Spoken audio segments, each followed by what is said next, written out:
That's a white truck at 9 o'clock.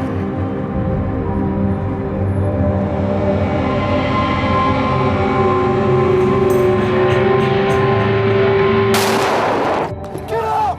Get out! Get out! Okay? Is it just you? Yeah.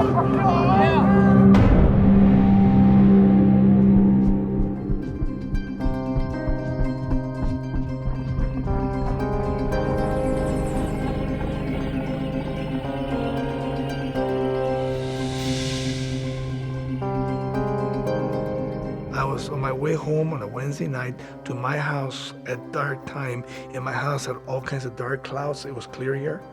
And when I got up to my driveway, turned off my car engine, and all of a sudden I had this thing from my navel to my throat to the back of my brain, like a gas that hit me. I had the seizure. And the seizure was in my brain that I was now back in Vietnam, and I was being chased now by the VC. When I got out of my car, I started running down the street because I was hearing gunfire. And I was thinking, oh man, who's trying to kill me? You know, talking in Vietnamese, you know? And I'm half paranoia. I'm locking the doors, I'm locking the windows. Got on the phone, called my wife and told her, get home as quickly as you can because I don't know what's happening. She came home and she found me in my office upstairs on the floor weeping and crying, asking God to help me because I did not feel normal anymore.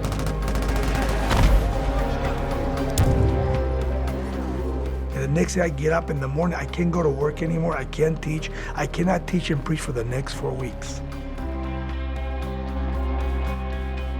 Psychologically, you're damaged for the rest of your life.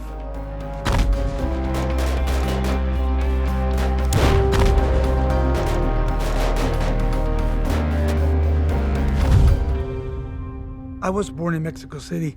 My mom got fed up with my dad's drinking and the physical verbal abuse. And so what happened, my dad every night, you know, he would get drunk and I was, you know, in the back room and I could hear him cussing my mom out and pushing my mom around and stuff. 1, 2, 3. And I used to sit there in bed and think, man, I'm gonna kill him one of these days, I'm gonna kill him because I was so full of anger for what he did because he brought a lot of stress to the home when he was drunk. I never experienced love. No, but you know what? In our home, we never saw love. I mean, there was always fighting, there was always dissension, you know, there was a lot of hate. And so the next 4 years of my high school adventures, my problem was never alcohol or drugs, it was always violence. And where did I learn it? I learned it at home. There's good sansu and there's sloppy sansu, okay? If I get in here 1, here, 2, and then 3, see, I make the connection, okay? I had a girlfriend, and this girlfriend had gone to this party and was talking to this guy. And then I went to this guy, man, and I just beat him. I just beat him so bad that we didn't know where he left. He ended up in the hospital. He almost, you know, he almost died. And then the next thing I know is the police are coming, they're arresting me, and they're giving me a subpoena to go to court. So here I am, you know, I have to get a lawyer, public defender, and I go to court, and that's where the judge, you know, talks to me, and I talk to him, and he says, okay, what are you gonna do? I said, I would rather go into the military, you know, Vietnam if I have to go, and it would be better for me than go to jail. So then what happens, we get on this bus, and we go into these gates at MCRD, and all of a sudden we stop in this DI and starts cursing and cussing and yelling and screaming. Now you're in the government property, you belong to us, and you know how the Marine Corps are. And then all of a sudden they take us to the barber shop and they cut all of our hair off. They strip our identity off of us. And then they put us in the shower. 70 guys in one shower, man, and as we're showering and we're close to each other, the first thing they say is get on your knees, and I want you guys to do push-ups. And imagine that, you can't answer back. You got to do this screaming and yelling. So we all get down, and they make you get up, and they make you go down, they make you get up. I can remember being out here with these guys. I can remember in boot camp when we were having the hand-to-hand combat fighting, you know. And it's always when you're young, you know, you really don't know what's really happening. And when you come here, you become a Marine, you know, and knowing that there is war. You know, you always think who your enemy is going to be, so you want to learn as much as you can, the basics. You can walk away, or you can kill a person, or you can hurt them or embarrass them, but it's up to the situation, what happens, you know. If the guy's trying to kill you, then you got to kill him. It's the survival of the fittest, you know, that's the way it is. Contact right, dismount!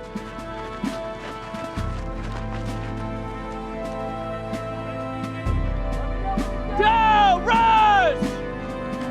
Hey, you guys are doing a little too long, Mark. Hold back. A little too long rush. On, rush! Stay on line! Press the fire, go! Rush! All right, bring it in. Bring it in. They demean you all the time. You're a scumbag.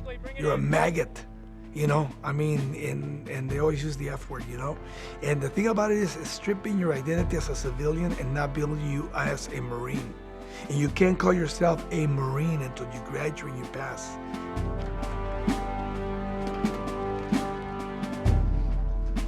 Out of the 500 club, it was the 500 club physical training club, I was #1 in my platoon. I made PFC right out of boot camp, which is hard to do.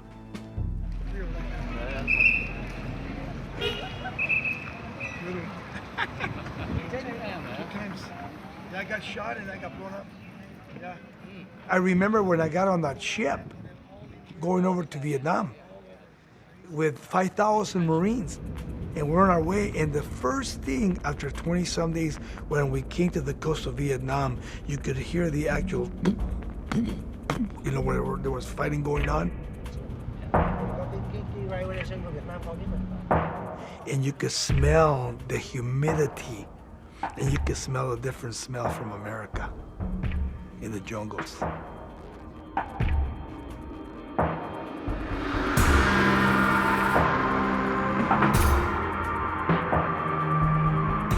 And so then we land in Da Nang, and here we are in Da Nang, you know, and they got all these cattle trucks there, and they're separating us and calling our names out and are giving us our orders. And I'm sent over to Alpha Company 17, and so I'm traveling over Highway 1 over to Chu Lai, and I'm gonna be stationed there. Kamagtaris came first, and Ries came later. And Cicatelli, I think he was there before I was. Ries and I became friends because he was assigned to my fire team. So that means whenever we were standing watch in a bunker or standing watch out on a patrol at night on an ambush patrol, these are the guys I'm awake with. So we got to know each other pretty well. Pretty amazing. Yeah, we used to come down to the village at night and set up ambushes, you know, by the ocean. And then we go back up, and then we patrol, and we go out and do patrols all over. Yeah. Yeah. We would be out in the boonies, and they would put out speakers at night, and they would say, "Marine, tonight you die. We're gonna kill you." And just to kind of brainwash you, to bring fear to you. And we used to just kind of listen to that, and we used to kind of say, man, these guys, man, they're crazy, man. They think we're gonna be fearful, you know? And we would be ready for them to come. And one more. That's it. I can just picture my mind, you know, coming down and setting up an ambush by the river. And the tension that you feel at night because it is pitch dark. You don't have infrared, you can't see at night. And your eyes and your mind, they play all kinds of tricks on you. And you can't open up and fire because if you know, you give your position away. So you stand back, then you wait, and you wait, and you wait, and then all of a sudden, if it does happen, or they're coming up against you, then all of a sudden you're in a firefight, and then all that tension just explodes, and it's out in the open, and that anxiety is gone, and you're just kind of flowing, you know, moving along, and all of a sudden the thing stops, and it's over, and all of a sudden you're back down to normal. Imagine that. We just did our job. We were told to go out on an ambush, or we go out on a patrol looking for a fight. Basically, that's what it boiled down to. We're looking for a fight. We're trying to draw the enemy out, and we're trying to engage the enemy, and we're trying to get into a fight and win that fight. Fighting against the communists. Communists were trying to take over the South, and all I knew was the North were the bad guys. And China was mixed up in it somewhere, and that was it.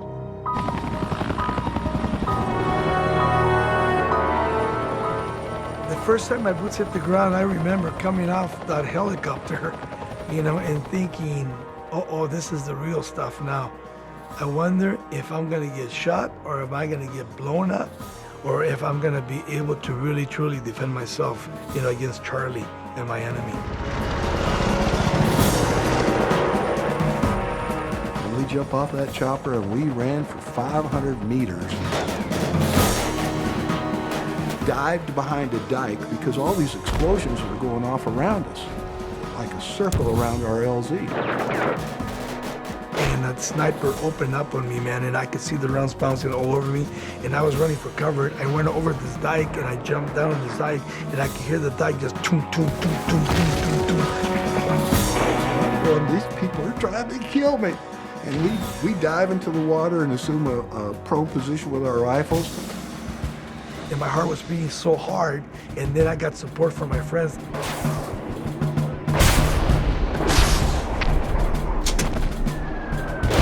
And that was my first experience in a firefight.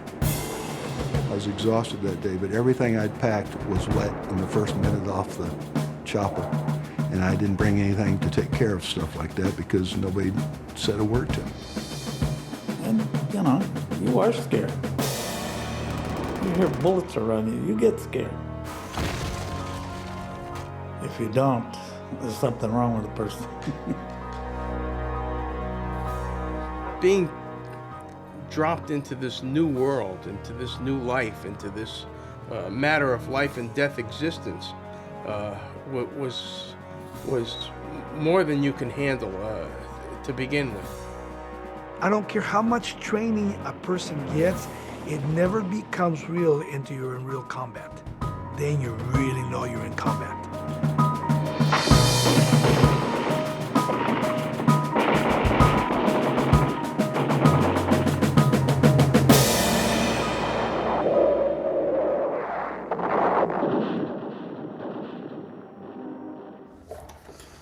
We're doing this documentary because we really feel like there's a lot of anger, a lot of frustration.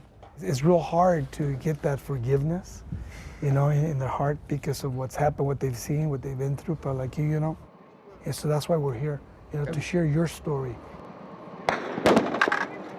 I was platoon commander and was tasked with going to a district that hadn't been previously occupied by coalition forces before. My Garmin's out there. Pushed up north, occupied this area, and just began doing the counterinsurgency thing. Was this your first time? Yeah, it was first deployment, new platoon commander, as I was telling you before, Yeah. seasoned platoon as Yeah. far as squad leaders that had 2 deployments to Iraq. Some of the other junior leaders had had 1 deployment, and then there were a handful of Marines that were like myself. This was their first go-around. Roger, I copy. Danger close. Those guys were incredible at constantly and quickly changing and adapting to everything we did and coming up with new ways to throw us off and new ways to hide the IEDs from us and then new IEDs in general. Go! Come on, come on, come on! It was frustrating trying to deal with someone that we couldn't necessarily see, someone that was very elusive. They knew our rules and they knew how to be good at what they did. Go!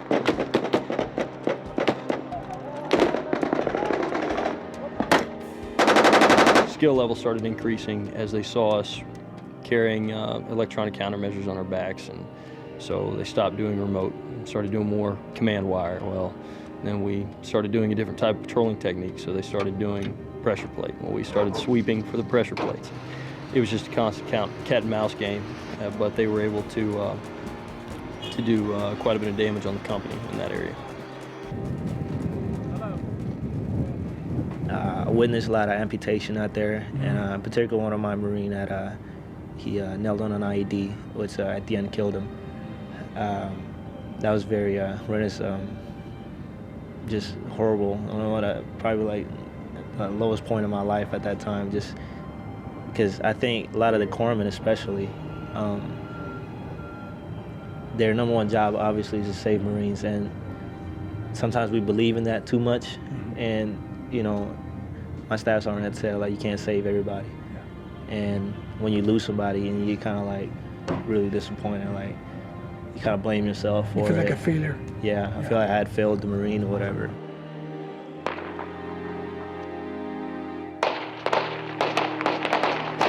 Target!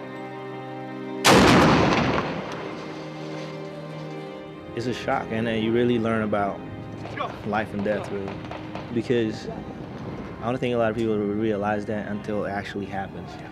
And once it happens, and it, you know, as you know, it probably just come out of sun time, and all of a sudden, bam, all of a sudden the Marine's gone. You know, 1 minute he's right there sleeping right next to you, or you know, sharing a birthing area with you. Next thing you know, bam, he's gone.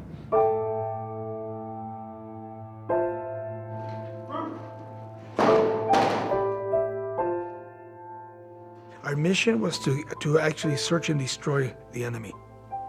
That's what we were given to find him and destroy him. They tell you that you're gonna be able, you're gonna kill, right? But you're never really trained for that until it really happens to you. I don't think that anybody can understand that until you take somebody's life. It's a weird feeling.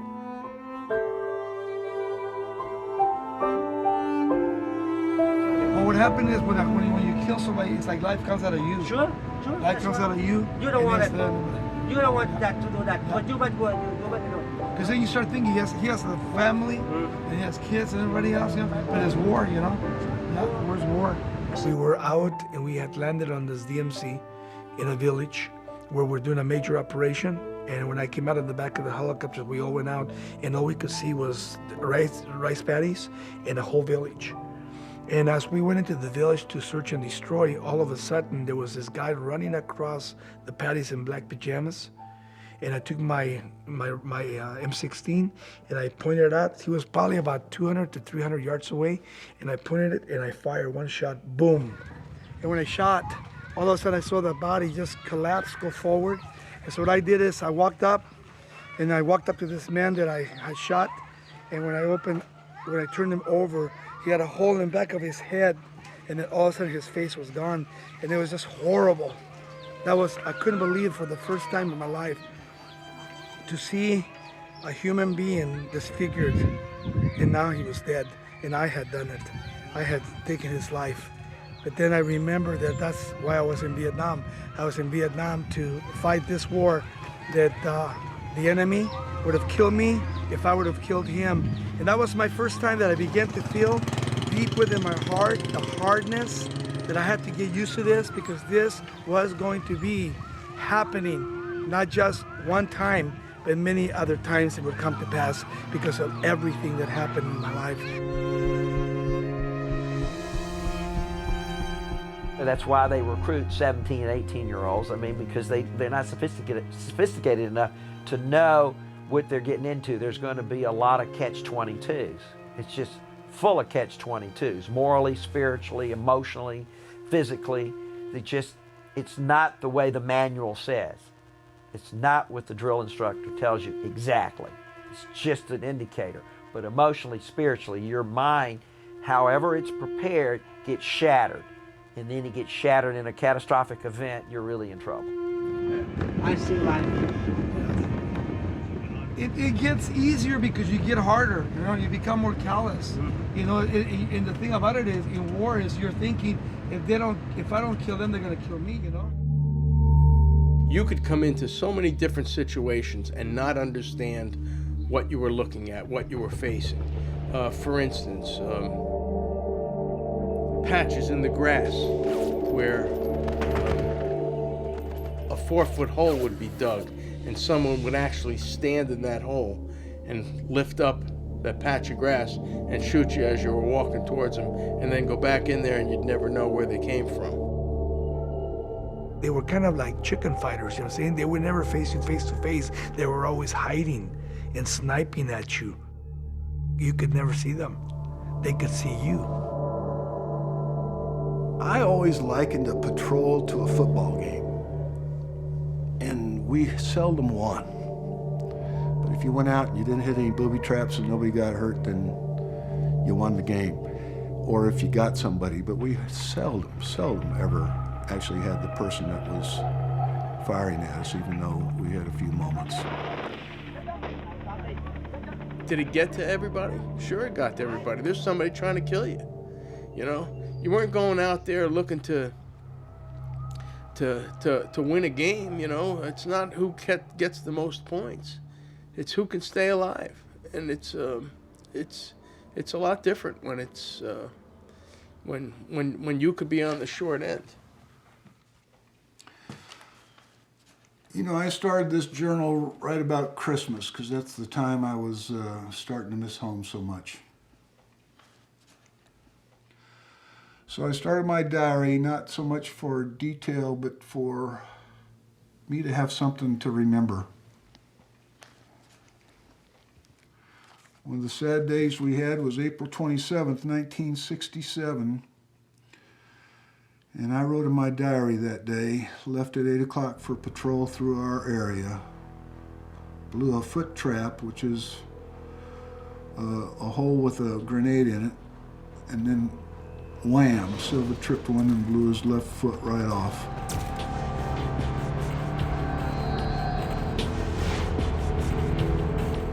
I remember jumping the ditch, and I was waiting, you know, when you jump, you know where you're going to land. You know, instantly or instinctively, you know where you're going to land. And I just kept going. I just felt the ground beneath me, you know, just give. And then the explosion. It blew up. And I remember him screaming out and crying out. And I ran up to him, and there he was on his face, lifeless. His legs were one to the right, one to the left. And I couldn't believe that this man now has no legs, and it was just horrible. So what I did is we picked up the legs, and I said, medic, I said, get up here, medic. So the medic got up here, and they began to work on him.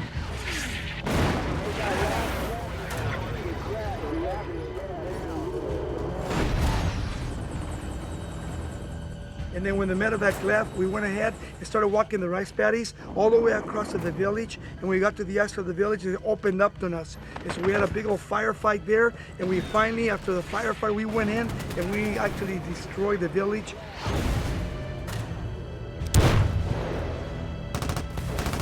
And just with all that anger that we had within us, that was the time that I began to feel that I was a different person now. This is no longer Raul Ries, the new kid on the block. But this is now Raul Ries in Vietnam. I have now 10 months to go, and I had to survive. That's why I felt deep within me.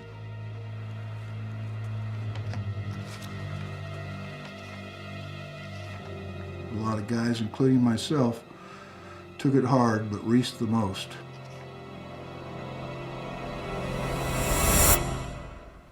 He transitioned into a different human being. And it was the ugly side of what human beings can be, which is how you survive Vietnam. I had become like a stone now, where I had to do my job, and that's why I came here to Vietnam, to do my job, because I was called to do that. And that was the point that I just kind of freaked out and lost my mind, and that was a done deal. We went to that village, and we had to clean up the village. And I remember walking into that village and just going crazy and just saying, you know what, I don't care, this is the enemy. And they just hurt one of my friends, and they don't care about us. And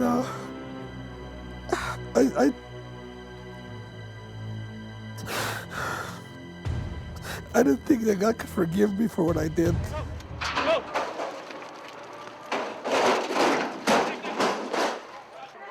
We already know that the killing of women and children, anytime there's an innocent death or whatever, it's a lot harder.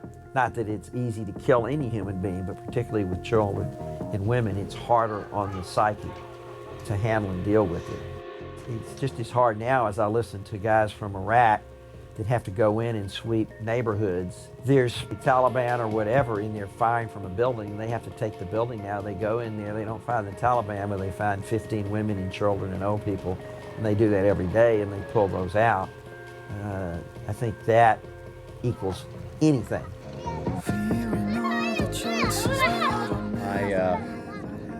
was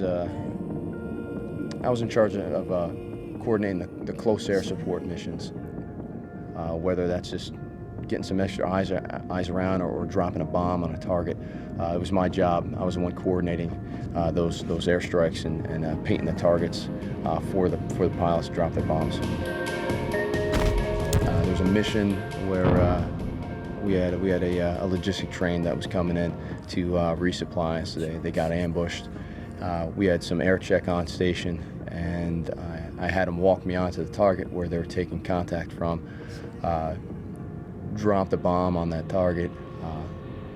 The bomb fell short, and there were civilian casualties because of it. That was, I mean, at the moment, it just killed me. It was the worst part of my life, and really what it came down to was, you know, as a religious man, as a Catholic, I even you know, I thought I was strong in my faith, and there was a good two hours after it happened where I thought I'd committed the unforgivable sin. It was the darkest moment of my life, to say the least.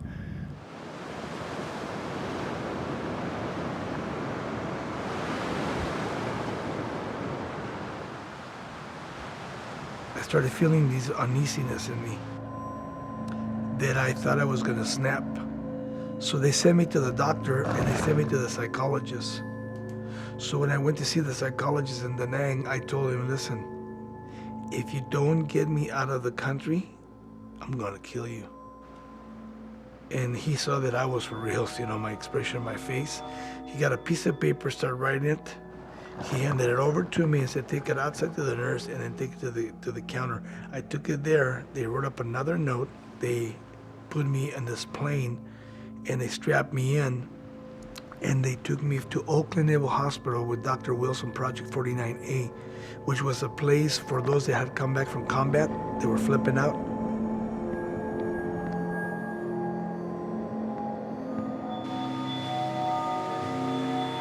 And they put me in there and they locked me up to, which was called Synanon, the first Synanon case, where they would have therapy for people that had problems.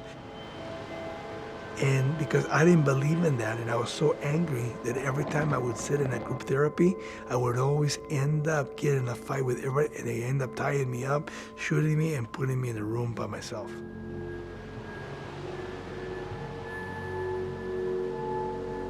It stays with you. You numb yourself while you're there. It's when you come back. The delayed stress reaction, the delayed thoughts. Thank you so much for having me here. I was with Alpha 17, 1966-67. When I came back from Vietnam, I was I literally spent 6 months locked up in Oakland Naval Hospital, and came home and got married to the girl that I went to high school with. When he came back, they sent him to Oakland Naval Hospital. And he said, oh, it's a place that when Marines come back, they bring them back to debrief them. So I didn't know it was a place where they were doing psychiatric treatments and trying to help the guys that were crazy, like Raul. I didn't know that. And his parents never told me anything. Veteran comes back, he's got, you know, all-American, whether it's Vietnam, Gulf War, this current war, Iraqi freedom, or Afghanistan, or whatever, they come back, they get with they're a different person. They have no intimacy, they're angry, they're irritable, and they just let it go. They just try to fake it till you make it. But they never make it. There's a swell coming, I think. It looks like a swell's gonna be coming. So it's gonna be nice, it's pouring all over. There it is right there, there's Catalina. Yeah, it was our senior party. 1966 in June. And it was our first date too. That's right, huh? I should have known then, and I should have run away. Look at the purpose. I started abusing Sharon. You know, here's what my dad used to do to my mom. I didn't drink, but I had this anger that was uncontrollable, and things that I did to her, like kicking her, punching her, and pushing her. We were looking at our high school pictures one time, and I'm thumbing through, and I have all my high school friends, and not that many boys, but a couple boyfriends, and I was showing him, this is my oh wow, look, this is my boyfriend. And he flared up, ripped the album from out of my hands, and he threw it right into my face.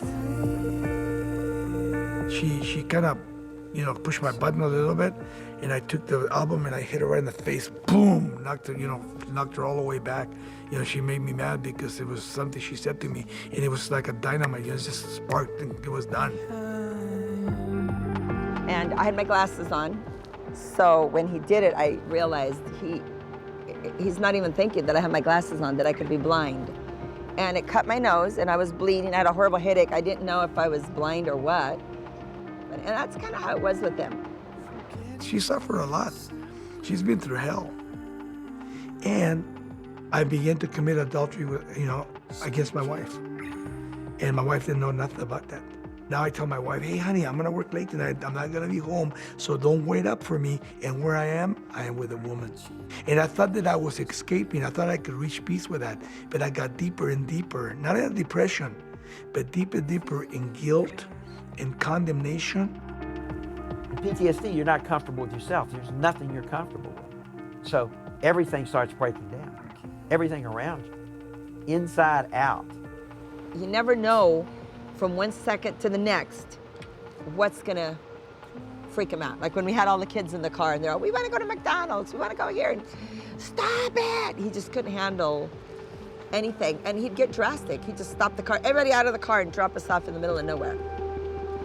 One time, he got mad, and Raul Jr. was already like around 2, and he picked him up and threw him down the hall because he got in the way between he and I, and he wanted to get me.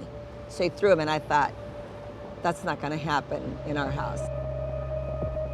I knew that God's grace reaches very deep, and he would reach him and pull him out and get him saved. But I couldn't be with him in the same house anymore.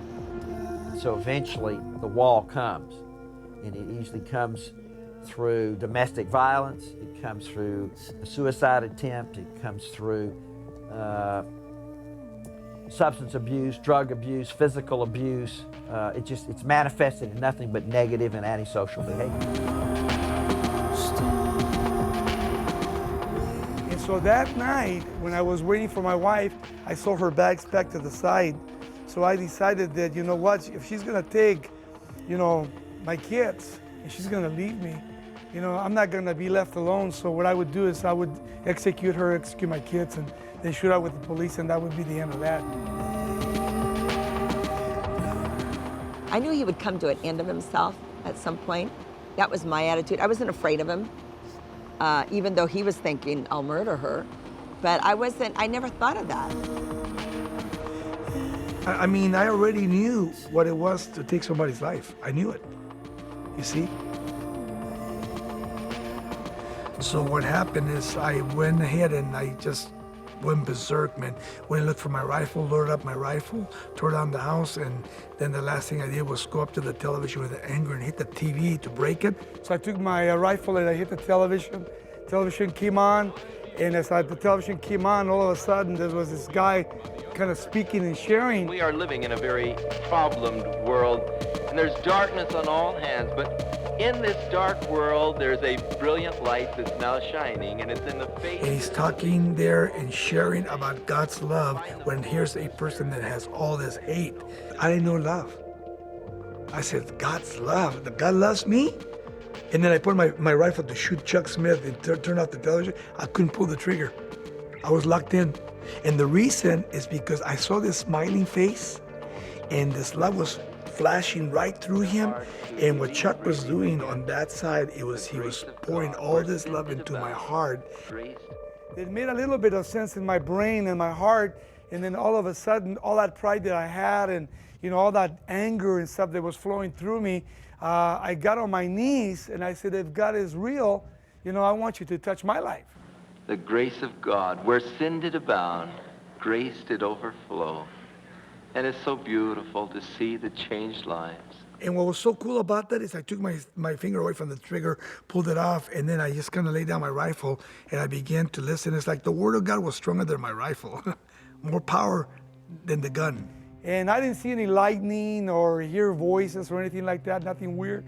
but I just really felt a sense of peace, and I asked Christ to come into my life, and he changed my life that night. It was amazing. I went looking for my wife, couldn't find her, and then I came home, she was at home, so I knocked on the door, she wouldn't open the door, so I said, sure, I could kick the door, so she finally opened the door, she let me in the house, and for the next year, she had to watch my life to see if it was really changed or not. And then by my life, buying a Bible the next day, starting to read the Bible, going to Calvary Chapel, beginning to learn God's Word and learn about myself through the Word of God, my life began to change, and she began to see the change in my life, and that's where it headed. Beautiful, man. When Raul got saved, I was very extremely disappointed. All of a sudden, he was the good guy and I was the bad guy, because I had a car, I had a job, I had a place to go. I was ready to start a new life and pursue what I always wanted to pursue, which was God and what God's plan for me was. It was a good cause. But now all of a sudden this guy is saved. When I told him, I said, you're forgiven and you're saved and you're happy, but I'm not. And he said, well, I'll wait a lifetime. If it takes a lifetime, I'll wait a lifetime. And I thought, well, I hope you have a long life, because I didn't think I would ever forgive.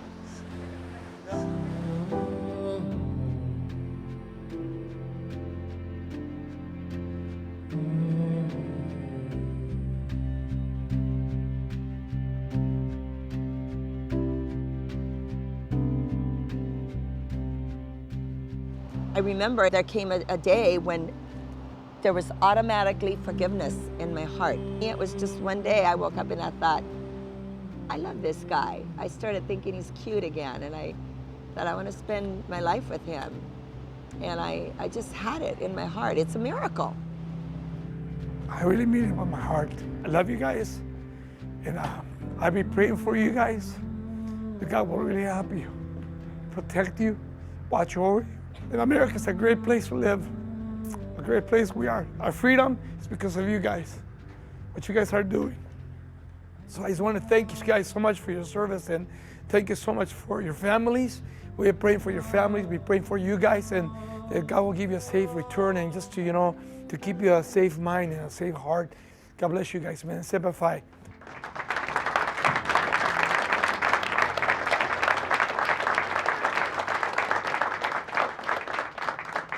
There were moments, especially in the first week, I'd even say the first 2 weeks, where I thought this was never going to leave me. And every morning I was going to wake up and it was going to be the first thing that popped into my head. I immediately just started praying, It was through that prayer, even to this day, that I still pray about it. But that's what's been the source of the healing. Wasn't any psychiatrist or psychologist that I sat and talked with. Wasn't any medication that it came down to, and it was just that incident, that keeping your eyes on Christ in that time of desolation. There is general evidence now that having faith, whatever faith it is protective against mental illness. There's lots of studies showing that people with strong religious beliefs have lower rates of suicide and lower rates of suicidal ideation. We also know that religion, faith, plays a large part in the life of your average soldier. That's why we have padres, military chaplains, and so on. And at moments of extremis, people turn to them for amazing support, far more than they can get from any psychologist and psychiatrist.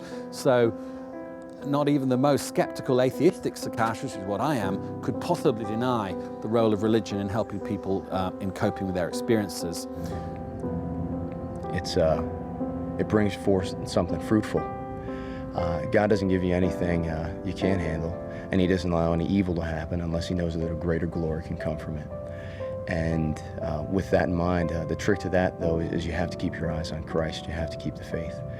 As long as you can maintain that and embrace that cross when it comes, you'll see the glory on the other side of the cross. And in looking back, you'll be glad that you had that cross in the first place, no matter how horrible it is, because you know it was through that cross that you came to the place where you're at now, and it's so much better than where you were. So some people can turn to religion and faith to restore a sense of hope and goodness, both in themselves and in their view of the world and other people. Sometimes when they get to that point, it's a real breakthrough because they're able to let go of what they've been punishing themselves about doing or not doing in the traumatic event. They let go of survivor guilt, bystander guilt, guilt about surviving when others died. They can let go of shame. How far is it, Matt? It's like 938 square kilometers. It'll heal. Yeah. Lord will heal it. Yeah. And the scar will always be Yes. there.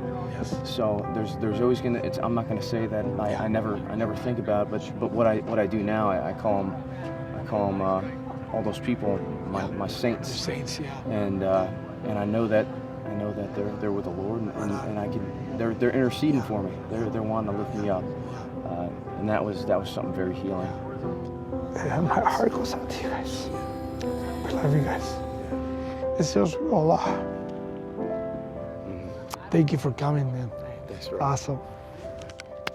Simplify, brother. Being for the real thing. Awesome, man.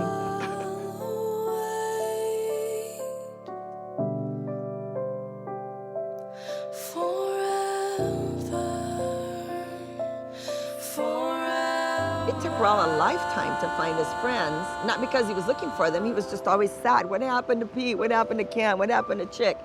And I remember one day I walked in and I said, find them. We have the internet now, find them, let's find them. And it was just one of the healthiest things we could ever do is find those guys. And just to watch them be together it was just amazing. All right, here we go. Oh, Ries, you're driving us? You know, one of the things that happened is that when Kamagtaris and Cicatelli and Silva and myself went to the wall, to be there together and to go down and look at those names and then stand on that wall with 58,000 names, that huge wall, we just all broke down. We couldn't believe it. We've stayed inside all day. Touching those names that we have known in Vietnam that now are gone. And to be able to say, you know what, we made it, they didn't make it, and thinking of their parents, thinking of their families, and thinking of others, what they must feel when a mother or a father or a brother or sister comes onto that wall, you know, and the actual sorrow that they have in their hearts.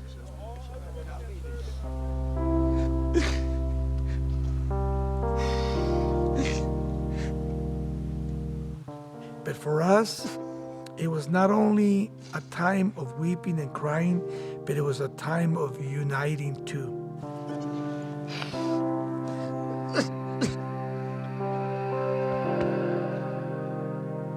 I took the bottom of the K-bar and I hit the mud off the bottom of the wood. And to my right, a tremendous explosion. Just dirt flying. I looked up and there goes Stutes' leg inside of his boot, just flying right into the water. July 5th, 1967. Stutes tripped a bouncing Betty, took his legs off. Chick and the corpsman battled to keep him alive, but he died on the chopper. Sad day for 1st Platoon. First one to die in our platoon. All the rest have as many as 8 killed since I've been here. There was an explosion like you couldn't imagine. And I hit the deck and I looked up and I saw a leg in a boot flying overhead and landing in the river. And I ran over there. I ran over to Stutes. He was rocking back and forth. He was pure white, just snot coming out of his nose. He had no legs. I think one of his arms was missing. He was in shock. And I started giving him mouth to mouth because he was alive, you know? And Then he had me blown up. Cicatelli got to see it. He walked up to him and he was just half a body. They brought an Amtrak over because we were getting fire at the time. And they brought an Amtrak over in between us and the river so that the bullets would hit that. And then the corpsman came over and They took him and put him in a chopper, and then he died. And that was a very hard thing for us, because Suits was a real good friend of mine, and I lost him. We want to invite all the veterans to come in and sit in this section here, or if you're currently involved in the military, you come and you sit down. We went to Washington and we were at the wall, and it was just an incredible thing to go up to that wall and to see those 58,000 names. If you're going to have Vietnam veterans talking about their PTSD, they need to be with other Vietnam veterans. People are sharing similar stories. They don't feel so isolated. They connect with other people. In July, Vietnam, the four of us were in the same platoon. We lived in tents on the top of a hill with the rest of the company. And everything started and ended at the hill. Patrols, ambushes, operations. The hill for us at that time was real, it was attainable. Because we had each other, we counted on each other. You see, we only tried to get back one more time. After 40 years, the three of us and Ries are back on the hill one more time. Thank you.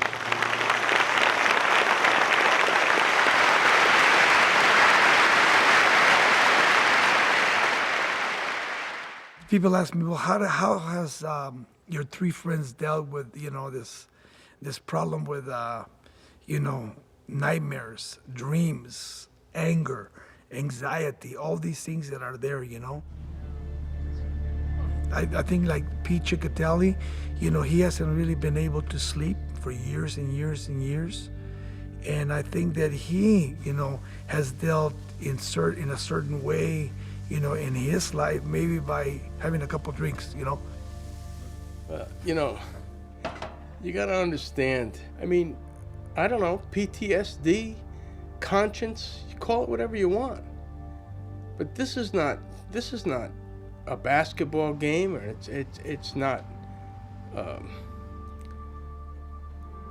it's not shopping, it's not going to school. It's war. And war is death. War is killing each other. You think you don't pay for killing each other? Why would I want help? There's nothing wrong with me. There's nothing wrong with me. I went to war. If you go to war, this is what happens. It's very simple. It's not brain surgery. Figure it out. So, you figure it out. I'm cool. I'm happy. I did what I had to do, and I'm dealing with it, and hey, I'm one of millions and millions and millions, it's not I'm not the first person to do this. Kamagtaris, he when I met him again, he was taking medication. He was being treated for that. He takes medication. Saying little and isolating himself. Larry, one of the hardest things I deal with is the guilt that I carry, and I've been to the VA for it.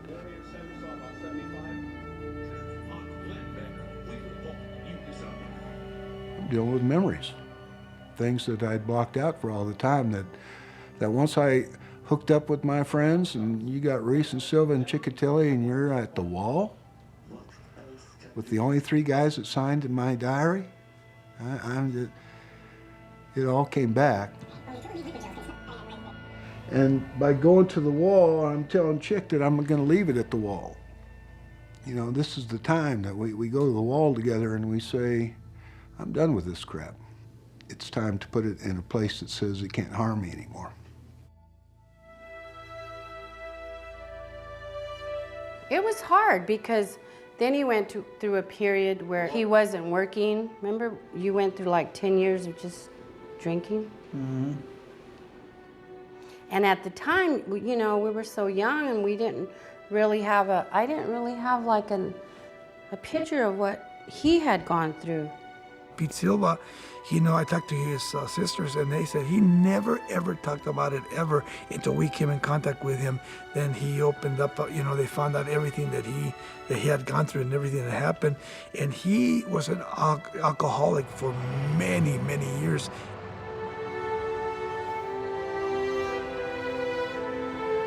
He went through a lot of that drinking and, just a lot, huh? Drinking. Why did you drink so much, Pete? Because you went from... Because I liked it. Yeah. I thought I was having fun. Until, in my later years, I just got tired of it. That's when I said earlier, I was losing all my friends and a lot of my family too. And then finally, he quit. He's been sober, he doesn't drink anymore.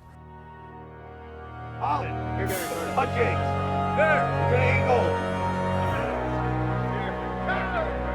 The flashbacks and the memories, are gonna be there because they've been there for how many years? I was 19 years old. Johnson. Staff Sergeant Johnson. In my later years, having that post-traumatic stress, and the things that I went through, I have found that not only Christ was the only one that could help me, but through surfing, doing my martial arts, and just really being open, to talking to different people, and trying to help them in the things that they're facing in their own personal lives. Since I was a little kid, I can always remember that I wanted to be a Marine. If I had to do it all again, I still would be a Marine. I will be a Marine till the day I die. Hey, Hernandez, top center, Elwood, Holland. I thank God that I was able to go to Vietnam and to meet Cicatelli, to meet Silva and Kamagtaris, which I love so much, man. And the others that I haven't seen and those that we lost in combat, you know what? They were my brothers. And anybody out there that's ever been in the military or in combat, they are my brothers and my sisters, and I love them too.